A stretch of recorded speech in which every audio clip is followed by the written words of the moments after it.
Good day everyone, you're watching Radio Fixes. On this video, I'm going to talk about how to enable or disable the title bar window shake in your Windows 11 machine.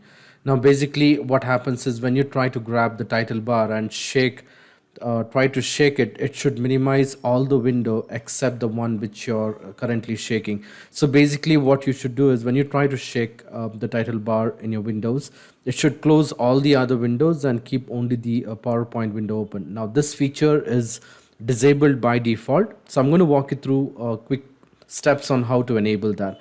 Now to do that, what you will have to do is you will have to do a right click on the start button and then click on settings.